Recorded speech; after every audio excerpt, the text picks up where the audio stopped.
네, 안녕하세요. 어슴새벽입니다. 네, 금요일 이번 주 한 주도 또 끝나는 저녁이고요. 오늘 제가 방송에서 짧게 준비한 내용들을 여러분들한테 공유해드리는 시간을 갖도록 하겠습니다. 오늘 방송에서는 체인링크, 그리고 칼다노, 그리고 스텔라, 그리고 XRP 차트를 볼 건데, 차트 보면서 어떤 이야기 드리려고 하냐면, 여러분들이 좀 주식에서도 많이 보지만 그 코인 같은 경우에서도 박스권을 볼 수 있거든요. 그래서 그 박스권이 어떤 식으로 형성이 되어 있고, 박스를 이탈을 할 때 추세가 어떻게 나오는지, 그리고 여러분들이 박스를 대략 어떤 관점으로 좀 잡으시면 될지, 이런 것들을 좀 이야기 드릴 텐데, 차트는 계속 이야기 드리지만 사실 지나간 것에 대한 기록이잖아요. 그러다 보니까 앞으로 예측하는 부분에서 사실 쉽지는 않아요. 그래서 제가 이제 박스를 선을 좀 그어서 여러분들한테 좀 새로운, 어떻게 보면 약간 새로운 관점으로 보실 수 있게 좀 큰 그림에서 보시는 부분, 차트를 이렇게 보는 것도 있다, 이 정도로 다들 많이 보는 방식인데, 그거 좀 설명을 드리고 몇 가지 기사 보고 마무리하도록 하겠습니다. 네, 첫 번째 기사로는 산탄데르죠. 이제 리플 파트너 산데, 리플 기반 결제 앱인 원페이X 이용 국가 확대. 그래서 산탄데르 은행이 미국 리플사와 개발한 국제 송금 앱 원페이FX의 이용 가능 국가를 19개국 이제 확대한 것으로 알려졌다라고 나와 있는데, 현재는 이제 미국이나 칠레, 포르투갈 나라에서도 이용 가능한 상태인데, 이제 더 국가를 확대했다라고 해요. 그래서 이런 것들이 계속 리플사가 사실 호재가 너무 많이 나오는데, 가격이 사실 제일 안 오르고 변동이 없어서 여러분들이 아마 제일 많이 지치시고, 도대체 리플 투자하고 계신 분들은 XRP가 올라가는 거냐, 이런 생각들을 많이 하실 텐데, 저는 단언이라고 하긴 그렇고 저는 확신을 하고 있어요. 왜냐면은 결국에는 제가 커뮤니티 글에서도 이야기 드렸지만, 그 리브라 역시도 지금 이제 리브라와 달러, 유로, 엔 모든 게 다 통합으로 들어간, 리브라와 달러 모든 게 다 연동되는 통합 바스켓이 아니라, 지금 개별 국가별로 해서 별도 단일 바스켓으로 해서 리브라가 페이스북 페이로 먼저 시작을 한다, 이런 제가 소개를 드렸는데, 그게 계속해서 제가 누누이 이야기 드리는 앞으로 향후 5년 동안 벌어질 디지털 돈의 시대에는 결국에 미국 디지털 달러도 나오고, 일본의 디지털 엔도 나오고, 중국의 위안도 나오고, 한국의 디지털 원도 나오고, 국가 간의 그런 수많은 국가 디지털 화폐도 나올 것이고, 그리고 또 페이스북 같은 곳에서 이제 리브라 같은 이제 초기업들의 코인도 나올 것이고, 그래서 크게는 국가 화폐, 그리고 또 다른 섹터로는 초기업들의 어떻게 보면 실사용, 그 기업들이면 그 기업들이 사용하는 인프라나 플랫폼이 엄청나게 크잖아요. 페이스북은 아마 전 세계 인구 엄청나게 사용을 많이 하고 있는 것 같은데, 아마 10억 단일 거예요, 사용량이. 근데 그 인구가 한꺼번에 페이스북 페이를 쓴다 그러면 한 번에 대중화가 일어날 거 아니에요. 그래서 제가 초기업들이, 그리고 국가가 이 코인 시장의 디지털 돈으로 넘어오면, 그때부터는 본격적인 프리미어 리그, 이제 축구를 비유하자고 하면 국제에서 굉장히 상위 축구 리그가 되는 거고, 기존에 우리가 2017년, 16년 이럴 때는 그냥 사실상 암호화폐가 막 수없이 나오고, 또 2017년 지나서 이더리움 기반의 아이코가 막 쏟아져 나올 때는 역시나 근본 없고, 그리고 개발이 어떻게 되는지 그런 거 상관없이 그냥 엄청나게 아이코를 하면서 코인 사기도 많이 일어나고, 너도나도 막 코인을 발행하는 그런 시대, 그 시기 같은 경우는 이제 국제 프리미어 리그 같은 축구를 비교하면 그런 리그가 아니라 국내 그냥 조기 축구 리그 정도다. 그래서 그런 리그가 이제 끝나고 본격적으로 선수가 입장을 하는 프리미어 리그로 간다. 그래서 지금 페이스북이 이런 것들 페이스북 페이를 발행하고, 또 비자 마스터 이런 데들도 다 뭔가를 할 거예요. 그리고 구글, 애플, 아마존 이런 데도 다 뭔가를 할 거고, 그럼 결국에 국가의 디지털 화폐들이 나오고, 또 초기업들도 또 나오고, 이러면 이제 코인들의 굉장히 춘추전국 시대가 되는데, 그러면 초기업들의 코인들 같은 경우는 시작하자마자 사용처가 너무나 명료하게 딱 시작이 되고요. 페이스북에서 사용하면 바로 대중화가 일어나잖아요. 당연히 또 애플에서, 구글에서, 아마존에 사용하면 다 플랫폼 기업이기 때문에 다 바로 대중화가 일어나고, 그들의 코인의 사용처는 너무나 명확해요. 그러면 기존에 만약에 제가 뭐 언급하지 않는 수많은 알트코인들 중에는 사실상 가치 저장이나 아니면 기술에서 뭔가 사용이 안 되는 그런 코인들은 당연히 사라질 수밖에 없는 거죠. 왜냐하면 조기 축구에서 뛰던 체력도 안 좋고 기술도 없는 그런 선수들 같은 경우는 프리미어리그 가면 당연히 후보조차 못 오르고 그냥 팀에 영입이 안 될 거 아니에요. 그러니까 시장에 채택이 안 되고 당연히 자금이 떨어지니까 사라지게 마련이다. 그래서 투자하고 계신 것 중에 뭐 코스모 코인이 이번에 이런 문제가 나왔지만 뭐 그런 재무 상태나 여러 가지들도 여러분이 보셔야 된다. 그런 이야기를 이제 드린 게 그런 내용이고, 이 기사로 다시 돌아오면 이렇게 그 리플사가 지금 가격은 계속 안 좋다고 하더라도 산탄데르나 그 원페이엑스 뭐 지금 산탄데르에서 하고 있는 이 서비스에서 명료하게 그 리플사의 XRP가 사용이 되고 기술이 사용이 되고 또 국제 송금에서도 또 ODA로 사용이 되고 명확하게 지금 또 페이 아이디도 굉장히 어떻게 보면 엄청난 게임 체인저가 될 수 있는 그런 플랫폼이 됐는데, 그게 이제 결국에 또 자리를 잡게 된다고 하면 정말 명료하게 사용처가 나오는 그런 회사고 코인이 될 거예요. 그래서 저는 XRP가 가격이 뭐 지금에서 이따가 제가 차트 보여드리면서 설명을 드리겠지만 박스에서 또 이탈을 하고 내려간다고 해도 이런 전반적인 걸 본다라고 하면 다가오는 초기업가 그리고 국가들이 발행한 디지털 돈의 시대에서 결국에 명료한 기술이 있는 기업은 그런 춘추전국 시대에 브릿지를 역할을 하는 게 또 리플사기 때문에 굉장히 저는 미래가 밝다라고 생각을 하고 있어요. 그래서 여러분들도 그런 관점으로 보시면 될 것 같고, 뭐 리플사의 뭐 XRP에 대해서는 제가 늘 거의 대부분 좋게 이야기를 하고 있기 때문에 뭐 여러분들이 리플에만 너무 그런 거 아니냐 생각하실 수 있는데, 제가 객관적으로 만약 리플사가 뭔가 그 진행하는 사업이라든지 아니면 요번에 그 한국 코인 그런 문제 뭐 비공식적으로 발표 안 하고 몰래 코인을 발행한 거다, 이런 문제가 만약에 리플사에서 도덕적 해이의 사건이 터진다 이러면 그때는 저 역시도 더 이상 리플사가 좋다고 하지 않고 여러분들한테 리플사가 지금 이런 도덕적 해이를 갖고 있는 문제를 냈고 결국에 굉장히 뭔가 내부에 문제가 있을 것 같다라는 이야기를 객관적으로 드릴 거예요. 그리고 저 역시도 투자하고 있는 XRP에 대해서 다시 고민을 해볼 거예요. 포트폴리오를 다시 짜야 되지 않을까라는 생각을. 그래서 그냥 마냥 제가 좋다고 하는 건 아니니까 여러분들도 그 팩트 기반으로 좀 보시면 좋을 것 같아요. 그리고 지금 크립토 공포 지수 보면 지금 공포 단계 피어에 있죠. 41 정도고, 그래서 지금이 사실 제가 뭐 이걸 보고 투자하기 좋은 단계다 이런 이야기 드리는 게 아니라 지금이 막 탐욕 단계에 있고 엄청 뭐 그리드 탐욕 단계에 와 있는 상태라고 하면 사실상 긴장을 좀 해야 되는데, 지금 막 그렇게 긴장을 해야 가봐야 여기까지 뭐 갈 거 아니에요. 뭐 이 정도. 그럼 뭐 가격이 더 빠질 수는 있겠지만 뭐 이것만 본다라고 하면 지금 당장은 막 너무 탐욕 상태라서 긴장을 해서 뭔가 해야 될 단계는 아닌 것 같다. 그리고 지금 상황에서도 저는 비트코인 뭐 차트를 갖고 오진 않았지만 아직까지는 $10,000를 넘어서 위에 이제 정고를 향해서 넘어갈 가능성이 60에서 70%로 더 높다라고 생각을 하고 있어요. 물론 뭐 지지선 아래 8,000 뭐 이런 정도의 아래로 더 깨져서 내려가면 물론 그게 바뀔 수 있지만 아직까지는 저는 60-70%는 더 높다라고 생각을 하고 있어요. 상승할 가능성이. 그래서 여러분들도 그런 부분은 좀 그런 식으로 생각을 해서 보시면 좋을 것 같고요.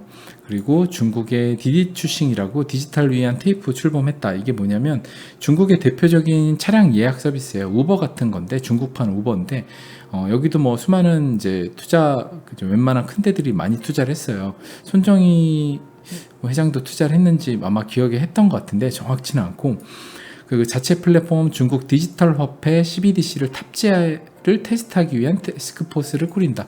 결국에 여기서 미래가, 제가 예전에도 우버에 결국에 암호화폐들 지갑이 연동이 돼서 우버가 암호화폐 지갑을, 지금 우버가 그리는 미래 같은 경우는 우버 앱에서 자동차 차량 잡는데 그런 예약하는 서비스가 지금 우버가 쓰고 있는데, 우버 그 서비스에다가 지금 우버 이츠 뭐 이제 배달시키는 거 그런 것들과 그 다음에 또 기사들이 그 돈을 우버로부터 받잖아요. 그럼 그 돈을 그 은행 계좌처럼 저희 강아지가 갑자기 짖어서, 우버가 그 앱 안에서 그냥 은행 그 기사들의 앱, 은행처럼 사용하는 그런 이제 어떻게 보면 스타벅스가 금융업 진출하려고 하는 것처럼 플랫폼의 확장을 하려고 우버가 준비하고 있는데, 결국에 그러면 우버 역시도 그 안에 암호화폐를 담게 될 거예요. 그래서 지금 디디 추싱이 먼저 이걸 발표를 한 거죠. 중국의 디지털 화폐인 CBDC를 탑재를 한다. 그럼 여기서 바로 탑재를 해서 여기서 바로 사용을 할 수 있는 거죠. 그럼 결국에 나중에 여기 또 다른 암호화폐들이 탑재가 된다라고 하면 똑같이 얘네들도 금융업으로 핀테크로 진출을 할 수 있다. 그래서 앞으로는 초기업들의 시대이기 때문에 초기업들 간에 초기업으로 올라서더라도 굉장히 피 터지는 싸움이에요. 왜냐하면 정말 초기업이 또 초기업을 먹는 그런, 정말 초기업이 초기업을 먹는 엄청나게, 그러니까 산과 산의 대결이라고 생각을 하시면 되는데, 예전에 뭐 중소기업 간의 대결 이런 시대를 넘어서 이제 초기업끼리 자칫하면 플랫폼 모든 거를 다 먹어버리는, 흡수해버리는 블랙홀처럼 그런 시대이기 때문에 이제 차량 공유업체에서 시작을 했는데 핀테크도 진출을 해야 되고, 그래서 스타벅스도 이제 음료 쪽에서 전체 그걸 먹고 있는데 결국에 커피에서 넘어서 핀테크로 넘어가려고 하는 거잖아요.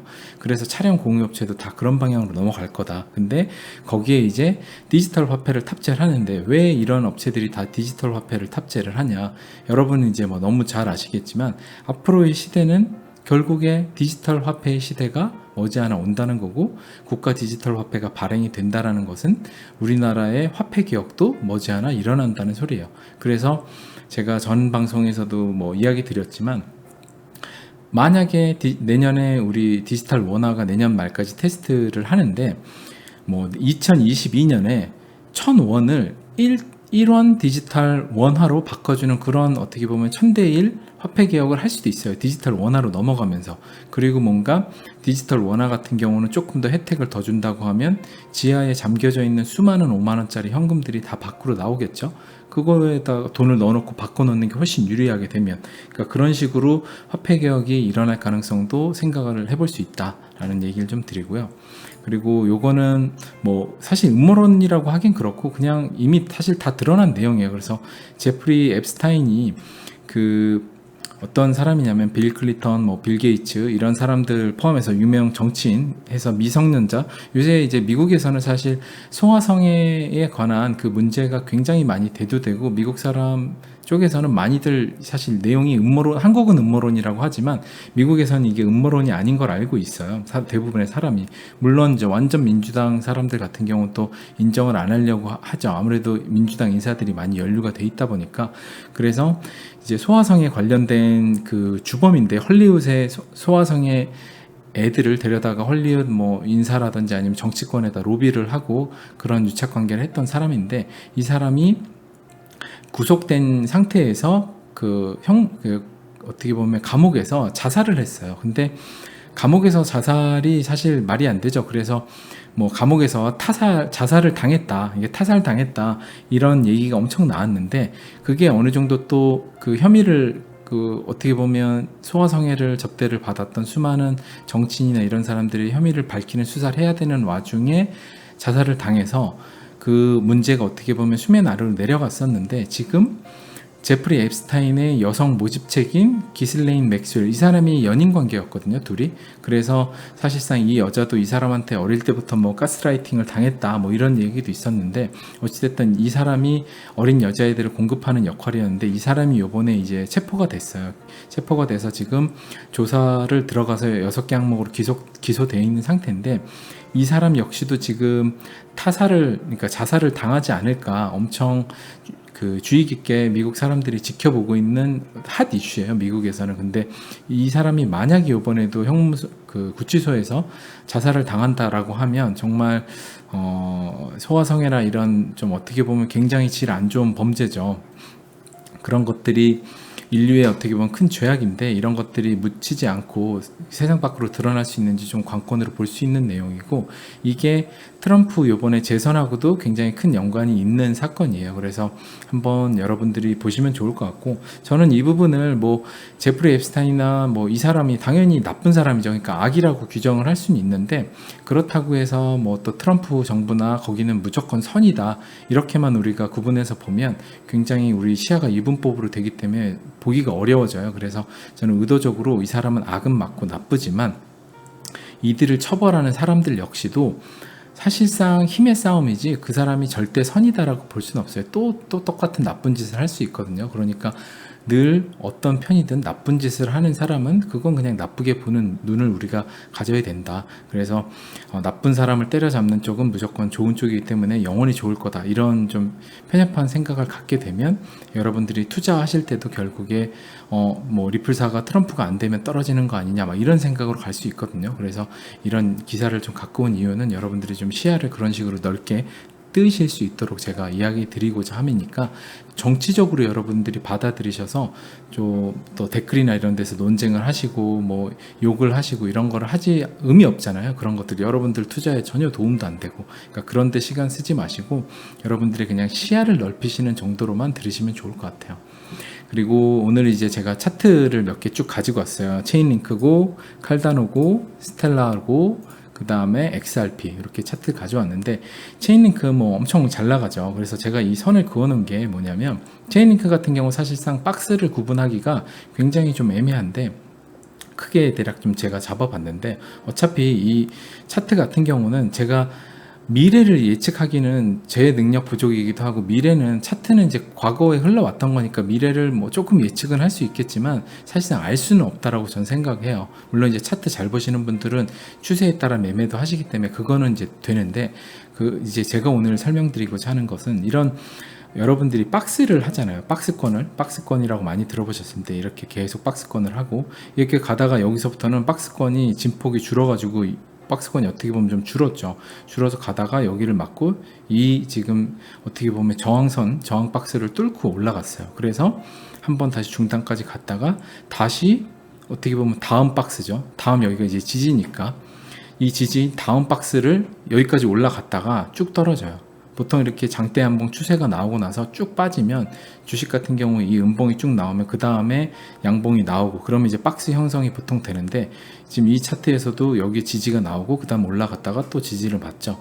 이런 식으로 다음 이제 어떻게 보면 하나, 그 다음 두 번째 박스가 생긴 거예요. 그래서 레이어가 이런 식으로 하나씩 두 개가 쌓였다. 근데 요번에 체인링크는 이 두 번째 박스마저 또 뚫고, 여기서 저항을 맞고 또 떨어지고 저항을 맞고 떨어지다가 지금 뚫고 올라갔잖아요. 그러면 이게, 제가 체인링크 절대 사라고 얘기 드리는 거 아니니까 오해하지 마시고요. 이게 다음 박스가 우리가 봐야 되겠죠. 어디까지 올라가냐. 지금 여기서 이런 식으로 뚫고 올라가다가 뭐 저항을 하고, 뭐 이런 식으로 올라가다 저항하고, 만약에 더 올라갔어요 하다가 뭐 이렇게 돼요. 그러면 다음 박스가 뭐 여기까지 아니더라도 요 정도라고 할게요. 뭐 그냥 요 정도까지 올라가고 떨어졌어요. 그렇게 하다가 뭐 이렇게 하다가 이렇게 해요. 그러면 요번 이제 세 번째 박스가 되는 거예요. 이런 식으로 체인링크는 이 과정을 굉장히 빨리 보여주고, 뭐 알트코인에서 그 알트 블록체인의 그 현실의 오프체인에 있는 정보들을 블록체인에 기입하는데, 그 문제가 제가 오라클이라고 설명드렸잖아요. 그 오라클 문제가 정말 많이 일어나는데, 그거를 굉장히 해결해주는 솔루션으로 지금 체인링크가 굉장히 각광을 받고 있어서, 앞으로 블록체인 세상으로 넘어갈 때 체인링크 기술이 굉장히 각광을 받는데, 독보적으로 어떻게 보면 그 오라클 문제를 해결하는, 뭐 오프체인, 이제 블록체인 세상 넘어가면 수많은 어떻게 보면 오프라인 정보들을 블록체인 상으로 옮겨야 되는데, 그거를 굉장히 해결해 줄 수 있는 코인이라고 하면 전망이 좋겠죠. 그러면 이런 식으로 계속해서 빠르게 성장을 할 수 있는 거예요. 근데 이런 식으로 박스를 하나, 둘, 세 개 이렇게 만들 수 있다. 그래서 여러분들이 이런 관점으로 좀 박스를 그어서, 사실 어렵지가 않아요. 지나간 후행성이기 때문에 그냥 어느 정도 보고서 그으면 보이잖아요. 이런 식으로 박스가 어디를 저항을 맞고 지지를 하는지 이렇게 여러분들이 보셔서, 아, 추세를 탈출을 했구나 정도 보시면 되고, 그리고 제가 200일과 300일 그 장기 이평선들만 제가 들고 왔는데, 장기 이평선이 이런 식으로 아래로 대부분 내려가다가 한번 여기서 들어 올려주죠. 그러면 추세를 전환을 해요. 이런 식으로 추세를 올라가는데, 뭐 추세가 전환해갖고 이렇게 쭉 올라가다가 여기서 맞고, 여기서 지금 몇이죠? 200일 이평선을 한번 딛고 그 다음에 이제 슈팅이 나온 거죠. 그리고 지금 여기도 어떻게 보면 올라가다가 엄청나게 가격이 빠지면서 가격이 수평으로 약간 눕고, 300일은 이제 계속 하향 추세, 상승 추세죠. 원래는 이러면 여기서 횡보를 오래 하면 이게 더 옆으로 누우면서 그림으로 가는데, 체인링크는 뭐 세력이 급한 건지 아니면 너무나 지금 기술이 우리가 모르는 정도로 각광을 받고 수많은 블록체인에서 체인링크를 채택을 하는지 몰라도 제가 거기까지는 모르겠지만 굉장히 급격하게 또 박스 상단 맞춰가지고 하고 또 다시 아래로 빼고 하면서 거의 아래로 눕지 않고 그냥 올라가는 추세. 그 지금 이런 식으로 계속 올라가잖아요. 추세가 이런 모습을 볼 수 있고, 그러니까 장기 이평선 자체가 수평으로 눕다가 한번 이제 위로 턴어라운드하고 계속 올라가고 있다. 이걸 보시면 되고요. 그리고 칼다노 같은 경우도 박스를 대략 그어보면 지금 올라가기 전에 이 어떻게 보면 지지선과 요번에 아래 트랩 만들었던 거 빼고의 지지선, 그리고 그 저항과 지지선 정도 중간에 그 뭐 이런 부분들이 이제 오버슈팅 정도로 보고, 여기도 중간에 하나 이렇게 보면 여기도 역시 첫 번째 박스를 넘어서 여기에서 어떻게 보면 떨어질까 말까 조금 돌파하고 말았다가 결국 올라갔죠. 그럼 돌파를 하고 여기서 지지를 한 거예요. 여기서 지금 작은 박스를 형성을 이미 요만큼을 했다라고 볼 수 있어요. 근데 기간이 너무 짧으니까 이게 뭐 그 박스를 형성했다고 좀 하기 애매한데, 이걸 또 바로 뚫고서 올라갔다. 결국에 지금 이 선도 뚫고 올라간 거잖아요. 요 라인도. 그러니까 또 이 박스도 뚫고 올라가서 지금 여기까지 올라가 있다. 그래서 지금 여기 이 선을 만약 뚫고서 또 올라간다라고 하면 뭐 다음에 뭐 이런 선들 아니면 뭐 이런 선 이렇게 볼 수 있겠죠. 뭐 이렇게 근데 이게 뭐 다음에 어떻게 흘러갈지는 사실 알 수는 없어요. 이게 여기서 그냥 여러분들이 지금 이 박스를 만약에 맞고 여기서 다시 떨어져요. 이런 식으로. 그러다가 뭐 여기서 이런 식으로 행보 좀 하다가 그러다가 뚫고 올라갈 수도 있는 거죠. 이 흐름은 우리가 미래는 예측할 수는 없지만 여러분들이 대략 지금 추세가 아래 일단 박스를 뚫고 넘어온 거다. 그러니까 칼다노는 지금 뭐 XRP나 다른 거 비교해서 박스를 먼저 뚫어놨네. 그러면 다른 건 안 올라간 코인으로 내가 바꿔볼까? 뭐 이런 생각 정도는 여러분들이 해보실 수 있죠. 그리고 장기 평선을 좀 설명드리면, 여기서 하방으로 이제 내려가고 여기 이제 200일 같은 경우는 약간 눕는 그런, 올려주니까 눕는 걸로 그 추세가 살짝 위로 들어 올려지는 와중에 여기서 또 슈팅이 나오니까 급격하게 위로 턴어라운드를 했잖아요. 그래서 이 이평선들이 이렇게 올라간다라고 하면 체인링크처럼 지금 이렇게 타고 올라가는 거면 에이다도 이번에 이런 뭔가 그 파동이 나올 수가 있는 거죠. 쭉쭉쭉 더 올라가서 진짜 여기까지 갈 수도. 역시도 이게 여기서 이렇게 그 지금 체인링크처럼 이렇게 하다가 갈 수도 있지만, 그러면 이 완전 이평선들 체인링크처럼 이렇게 가겠죠. 하지만 그렇지 않고 여기서 아까 얘기 드린 대로 이런 식으로 갈 수도 있어요. 그건 알 수 없어요. 그렇기 때문에 여러분들이 그냥 이것만 보시고 뭐 이평선들 완전 위로 들어 올렸네, 무조건 가겠네 라고 보실 수는 없어요. 이게 이렇게 가다가 요번에 빠지면 이런 식으로 옆으로 누워요. 이렇게. 그러면 옆으로 이런 작업을, 눕는 작업을 좀 하다가 모이면 그때 올라갈 수도 있어요.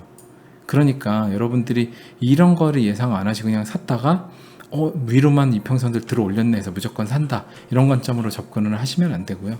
결국에 그냥 차트는 여러분들이 지나간 흐름과 대략적인 큰 그림에서만 보시는데 좀 하시고, 진짜 차트를 잘 보시는 분들은, 차트 매매가 되시는 분은 사실 제 방송 뭐 보실 필요도 없고 저와 매매법도 다르니까 사실 그렇게 하실 필요 없잖아요. 그러니까 그런 분들의 능력을 갖고 계신 분들이라고 하면 사실 이게 뭐 적용이 안 되겠고, 그렇지 않은 분들한테 이제 이야기 드리는 거니까 참고를 하시고, 그다음 또 스텔라루멘을 한번 보면 이제 XRP랑 굉장히 차트 패턴이 비슷한데, 이런 것들을 좀 기관 장악형, 이제 어떻게 보면 그런 세력 매집형 기관 장악형 이제 패턴이라고 보통 부르는데, 여기도 그 첫 번째 박스가 이런 식으로 계속 유지가 되다가 여기서 한번 슈팅이 나오고 그 다음에 첫 번째 박스까지 다시 지지를 하고 그 다음 올라갔어요. 그러니까 여러분들이 이제 보실 수 있겠죠. 이런 선들이 대략. 그러면 첫 번째 박스를 뚫고 올라가면 다음 박스는 이만큼을 뛰어넘어서 올라가는 거예요. 이만큼 올라가고 그 다음에 원래는 보통은 두 번째 박스에서 여기서 지지를 받고 이런 식으로 행보를 해주는 게, XRP는 아마 이런 그림일 텐데 해주는데, 그 스텔라 루멘은 이거를 박스를 깨버리고 여기까지 내려와서 하단에 있는 어떻게 보면 숨겨진 박스 같은 데로 내려오고 그 안에서 또 하다가 또 박스를 또 깨요. 이런 이제 어떻게 보면 트랩 같은 것들을 만들거든요. 그래서 여러분들이 그냥 뭐 박스 매매만 해서 여기서 아래로 되면 어떻게 된다 이렇게 하시면 어려우니까 그건 좀 고수의 영역이고 저도 잘 모르는 내용이고 이런 식으로 좀 후행성으로 여러분들이 볼 수 있다. 근데 결국에 여기까지 만약에 안 팔고 버텼다, 잘 버텼다 하면 물론 근데 그냥 사실 여기서 그 박스를 깨면 여기서 한번 손절을 보통은 해야죠. 근데 이미 이득이니까 여기서 만약에 나는 그 로스를 더 이상 수익을 나는 여기서 확정 짓고 싶다 그래서 팔았어요. 팔았다가 다음 박스까지 가고 한 이렇게 찍었다가 다음 오면 한 여기쯤이면 아 여기가 지지구나, 지지네, 다음 하단에 숨겨진 박스 지지선이 여기네 라고 해서 여기서 다시 샀어요. 이렇게 올라갈 줄 알고. 근데 여기서 한 대 또 빠져요. 그러면 원칙대로라면 차트 매매할 때 여기서 팔아요. 왜냐하면 이 라인을 깼으니까. 그러면 이렇게 빠지죠. 그럼 여기 가다가 다시 여기 맞고 여기 올라올 때 추세가 다시 박스 들어왔나 그럼 다시 여기서 사는 거예요. 이런 식으로 보통 하는데 이게 굉장히 기계적으로 해야 되기 때문에 사실 여러분들이 하시기는 쉽진 않아요. 근데 이렇게 하면 되긴 돼요. 이렇게 해서 그 다음에 다음 박스로 올라가고 그러면 홀딩을 하다가 다시 여기 와서 만약에 트랩을 또 깊게 만들었다면 원래 여기선 또 팔아야 되겠죠. 이 박스를 깨니까. 그러니까 이게 사실 제가 말을 이렇게 지나간 걸 해서 그렇지 저도 하기 어렵고 굉장히 쉽진 않아요. 그래서 잘 하시는 분들은 있는데 뭐 제 주변에도 있고 근데 이제 그게 쉽지는 않다. 어찌됐든 넘고 다음 박스로 여기도 어떻게 보면 삼각 수렴을 하는 것 같이 하다가 하방으로 깨고 떨어지고 그러니까 이게 얼마나 힘들어요. 여기서 올라간다고 하는 사람들 엄청 많았을 거예요. 그럼 올라간다고 볼 수도 있죠. 근데 보통 이런 삼각 수렴에 빠진다고 보통 많이 보지만 여기는 이제 축적 기간이 짧으니까 사실 빠진다는 걸 예상을 했어야 되는데 대부분 또 이런 데서 삼각 수렴이니까 위로 발산한다 이렇게 많이들 하거든요. 여기서 이렇게 또 빠졌죠. 빠지다가 여기도 지지를 받고 여기서 매수를 들어갔어요. 그러면 이렇게 올라가서 갈 거를 생각했는데 안 가고 여기 빠졌죠. 빠지다가 여기가 대략 또 지지라고 생각을 했어요. 이쯤 가서 여기 한번 지지 나왔으니까 이쯤 지지다. 그게 매수했는데 또 빠져요. 손절. 그랬는데 올라가요. 그러면 사실 이때 다시 사야 되니까. 그러니까 이 박스권 안에서도 차트 매매는 쉬운 건 아니에요. 근데 여러분들이 그냥 대략 이 박스가 어떻게 구성되는지 보시면 뭘 보냐면 요번에 이렇게 올라왔잖아요. 그러면 요번에 요 박스를 뚫고 지금 요 빼꼼 올라오고서 지금 여기서 횡보하고 있는 거거든요. 그럼 이렇게 하다가 만약에 다음 여기까지 쏴요. 올라가요. 그러면 이젠 비로소 이 박스를 탈출해서 다음 박스로 간다 라고 여러분들이 생각하시면 돼요. 그럼 여기까지 갔다가 만약에 다음 여기까지 간다. 그럼 이제 박스 완전 탈출을 하는 거죠. 그러면 진짜 추세 전환이 됐다라고 볼 수 있는 거예요. 요 지금 빼꼼 나온 상태니까 되게 중요하죠. 그리고 이 장기 이평선도 여기서 급격한 상승이 나오니까 지금 옆으로 누웠다가 위로 고개를 이제 들잖아요. 200일도 들고. 그래서 요게 만약 올라가면 이게 급격하게 따라 올라갈 거예요. 지금 아까 체인링크처럼. 그래서 여러분들이 이런 관점 정도로만 이평선하고 박스를 보시면 좀 그 매매를 하실 때 차트 매매를 제가 하라고 추천드리는 건 절대 아니고요. 저도 차트 매매를 못하고 여러분들한테 뭐 그 차트 매매를 알려드릴 능력도 없고 그리고 차트 매매를 추천드리고 싶지도 않아요. 그러니까 대부분의 저는 사람들이 차트 매매는 하기 어렵다고 생각하고 있기 때문에 되시는 분들만 하시고요. 그게 안 되시는 분들은 그냥 이런 박스권과 추세가 어떻게 되고 있는지 그런 것들 보시는 관점에서 이렇게 선을 그어서 보시면 좋을 것 같아요. 그리고 XRP를 한번 보면 우리의 이제 애증의 코인이고 투자 자산이죠. 여기도 스텔라처럼 이런 하단 박스를 하다가 그죠? 여기 또 마지막 지지를 하고 하다가 이 박스권 안에서 여기를 뚫고 스텔라처럼 또 이 박스 상단을 한번 지지를 했어요. 여기서 더 안 무너져 내리고 이게 이제 좋은 신호죠. 이렇게 한번 나왔다는 게. 그래서 지금 대략 이쯤이면 좋겠는데 우리가 XRP 현재 여기 빼꼼 들었잖아요. 그게 한 요쯤이면 좋겠어요. 근데 이제 이따가 제가 이야기 드리겠지만 아무튼 이렇게 뚫고 올라가서 다음 채널로 그 다음에 거의 다음 박스까지 올라가는데 정말 많이 올라가니까 중간에 여기에서 어떻게 보면 저항과 지지를 했던 이 구간을 한번 이 구간이 계속 올라가면 안 되기 때문에 올라갔다가 한번 털어줘요. 보통 털어줘서 큰 음봉 나와갖고 며칠 동안 이제 비비면서 사람들 좀 털고 하다가 스텔라는 여기서 큰 트랩을 다음 박스를 뭐 여기까지 만들었지만 XRP는 그렇지 않고 여기서 이랬다는 의미는 뭐냐면 스텔라는 여기서 생각보다 개미들 물량이 많이 안 털려가지고 한 번 더 트랩 만들고 그 다음에 또 만든 거예요. 근데 XRP는 반대로 말하면 이미 여기서 매집을 할 만큼 매집을 다 했기 때문에 여기서 트랩을 그만큼 만들 필요가 없었다고도 또 볼 수 있어요. 만약 개미들이나 자기가 데려가고 싶지 않은 작은 세력들이 많이 타고 있어서 컨트롤하기가 쉽지 않다라고 하면 여기서 트랩을 또 여기서 만들고 그 다음 또 스텔라처럼 여기까지 내려와서 뺐을 텐데 그렇지 않고 갔다. 그래서 XRP는 정말 진을 많이 뺐던 그 코인이기 때문에 그랬던 것 같아요. 물론 그래서 다음으로 쭉 올라가서 다음 박스 그 다음에 여기도 뭐 이런 거 지지 받는 거 하고 그 다음 올라가고 점점 약간 이제 상승형 이제 삼각 수렴을 하다가 위로 쐈죠. 쏘고 쭉 가다가 여기도 똑같이 가다가 박스를 만들고 가다가 여기 또 트랩을 만들어요. 근데 트랩 만드는 위치가 여기가 딱 여기에요. 그래서 사실상 여기가 저점이면 좋겠다 생각을 하고 그리고 저점일 가능성이 높다라고 보긴 해요. 근데 이제 뭐 저도 저점이 어딘지 알면 제가 뭐 슈퍼 재벌이 됐겠죠. 그러니까 저점이 어딘지는 절대 알 수 없는 거니까 여러분들도 그냥 예단하지 마시고요. 섣불리 지금 XRP도 여기서 지금 요 선에서 빼꼼 들어가지고 지금 여기 올라와 있는데 보면 제가 아까 이야기 드리려다 말았던 게 거의 지금 이 300일과 200일이 눕고 있어요. 거의 지금 누웠어요. 요번에 올라왔기 때문에 원래 급격하게 좀 더 떨어졌는데 여기 확 올라오면서 지금 딱 눕거든요. 그래서 요 이평선이 중요한데 이게 요번에 만약에 여기 좀 비비다 좀 더 올라간다고 하면 진짜 완벽히 누울 거예요. 이렇게 눕다가 하다가 여기까지 올라갔어요. 그리고 뭐 좀 이러면 이 평선들이 약간 이렇게 들어 올릴 거거든요. 그러면 지금 여기가 맞을 수 있어요. 그러면 근데 만약에 뭐 너무나 당연한 이야기지만 이게 이렇게 빼끔 하다가 사실 또 안 올라요. 이러면 이게 계속해서 하향 수평하는 느낌으로 갈 거거든요. 그러면 시간이 한 뭐 이만큼 뭐 더 갈 수도 있고 뭐 모르겠지만 시간이 더 필요할 거다. 근데 얼추 이제 그 장기 이평선이 누웠다. 그래서 이건 나쁜 지표는 아니고요. 당연히 좋은 거죠. 그래서 여기에 안착을 요번에 하고 이거 완벽히 눕는다고 하면 그 슈팅을 쏠 수 있는 불장이 올 수 있는 요건이 된다라고 여러분들이 그 정도로 보시면 될 것 같아요.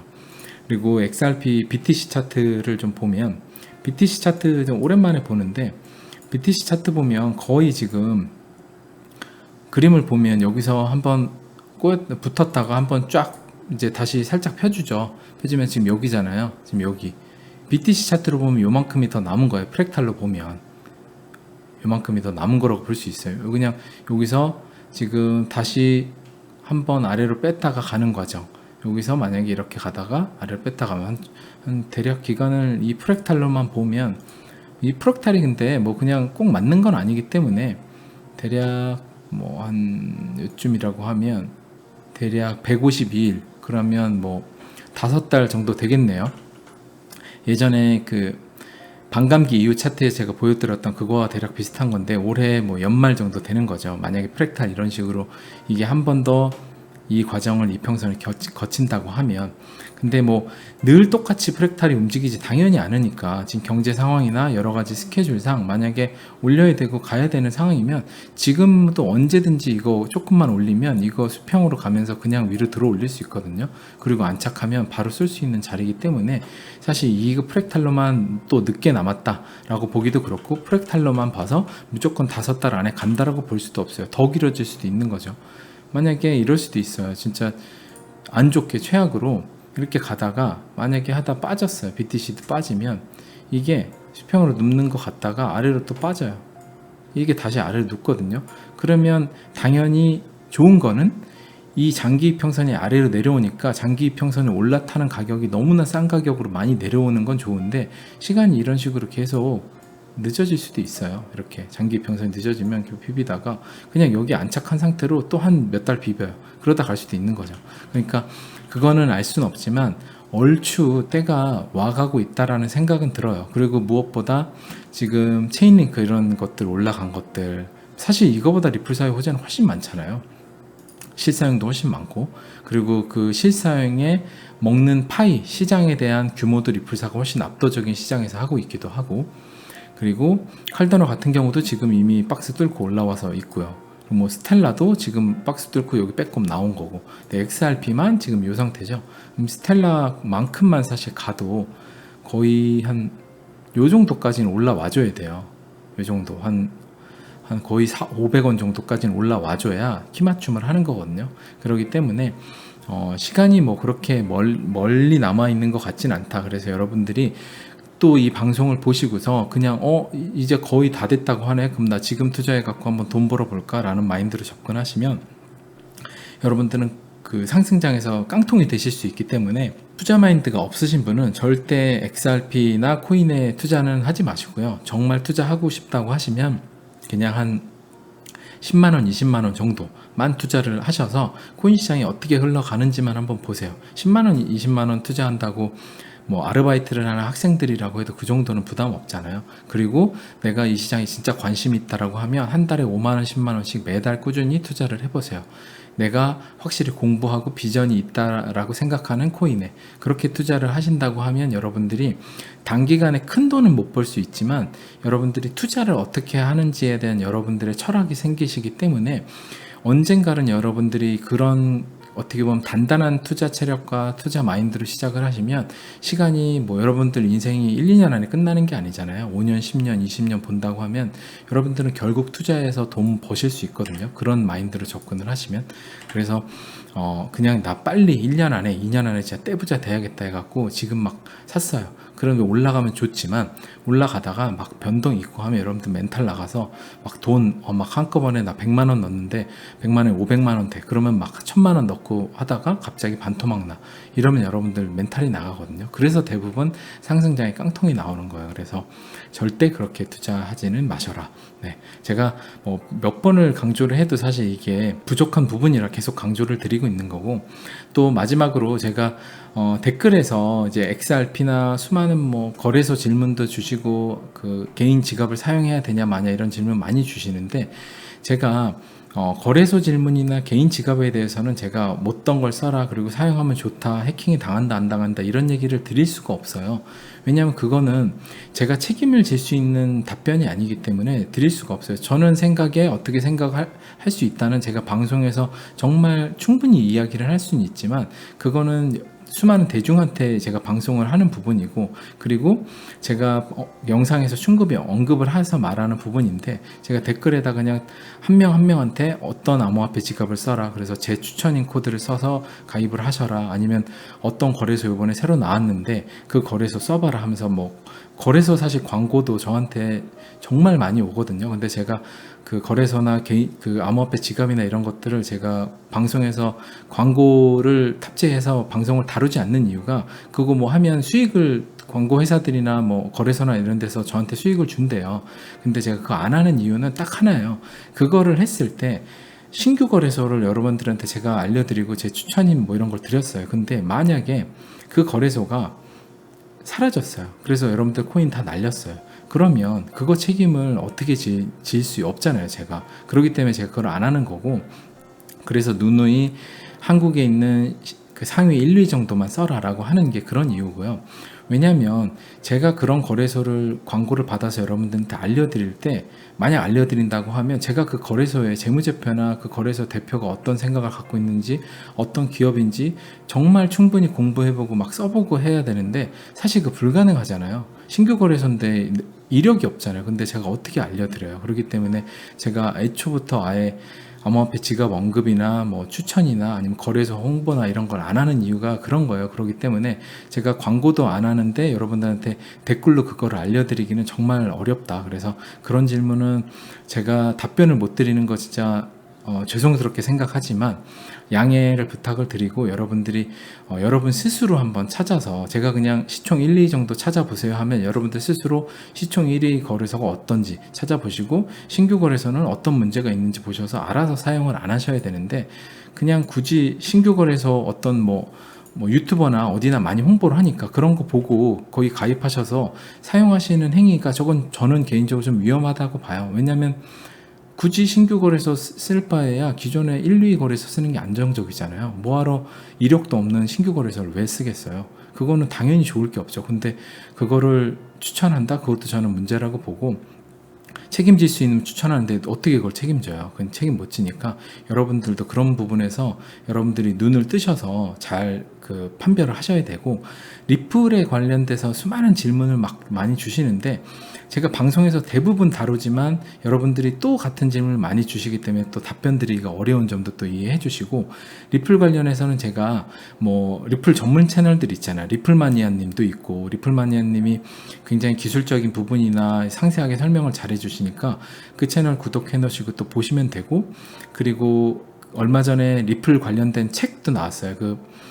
제가 방송에서도 예전에 소개를 해드렸는데, 리플 대혁명인가 하여튼 그 책이 있어요. 화이트독님이 그 내신 책인데, 그 책 같은 경우도 사실 뭐 책이 너무 비싸거나 이러지도 않으니까 여러분들이 그냥 그 리플 정말 궁금하시다, A to G로 정말 너무 궁금해, 난 잘 모르겠어 하시면 그런 거 사셔서 내가 투자하는 코인에 대해서 어느 정도 공부하려고 하신다고 하면 그런 책을 보시던지, 아니면 리플 기술적으로 분석해 주시는 뭐 XRP 팩토리 님이나, 이제 팩토리 님 채널 조금 어려울 수는 있지만 아무튼 팩토리 님의 채널을 보시던, 리플 마니아 님 채널을 보시던 해서 리플 기술 관련된 거나 그런 것들은 여러분들이 그걸 보신다고 하면 정말 거기 다 있거든요. 근데 대부분 저한테 질문 주시는 분들이 뭐 나이가 있으셔서 어려우셔서 그런 건 제가 너무나 이해는 하지만, 너무나 기초적인 것도 찾아보지 않으시고 그냥 너무 쉽게 투자해서 돈 벌려고 하는 모습인 것 같아서 사실 조금 걱정되고 우려스러워요. 그렇게 하면 내가 들인 공만큼 그만큼 나한테 수익이 오기 마련이거든요. 그러니까 세상에 공짜는 없는데 내가 그만큼 공부한 만큼 확신도 생겨서 수익률도 좋은 거고, 모든 게 세상 이치가 다 그렇잖아요. 제가 상도덕이라고 늘 투자는 이야기 드리지만, 그러니까 여러분들이 그런 식으로 조금 더 여러분들이 공부를 하셔서 여러분들 투자에 진짜 여러분들의 뭔가 시간과 돈과 그런 것들 쓰셔갖고 여러분들이 얻으셔야 진짜 여러분들 수익이 될 수 있다 라는 이야기를 드리고, 오늘 방송도 마무리하도록 하겠습니다. 네, 오늘 방송 들어주셔서 감사하고요. 또 주말에 제가 또 다뤄드릴 이야기가 있다라고 하면 방송으로 찾아뵙도록 할게요. 네, 감사합니다. 어슴새벽이었습니다.